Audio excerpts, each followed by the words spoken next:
ভাল আছো বাইদেউ কমন তোলা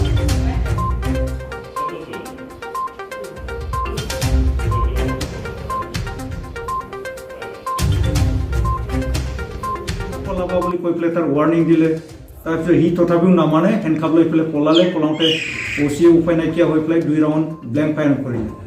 তথাপিও সি নৰখিলে তাৰপিছত তাত উপায় নাই আৰু এটা ফায়াৰিং কৰিলে ফায়াৰিং কৰোঁতে তাত বাও ভৰিত গুলি এটা লাগিলে তো লগে লগে তাক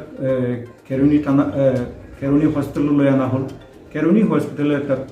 প্ৰিলিমিনাৰী ট্ৰিটমেণ্ট কৰি পেলাই দেখিলে যে অলপ তাততো তেনেকুৱা ফেচিলিটিও নাই সেইটো কাৰণে ডিফু মেডিকেল কলেজলৈ লগে লগে ৰিফাৰ কৰিলে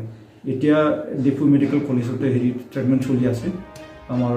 পুলিচ গাৰ্ড তো যোৱাকালি যিখিনি ঘটনা হৈছে সেইখিনি থেংক ইউ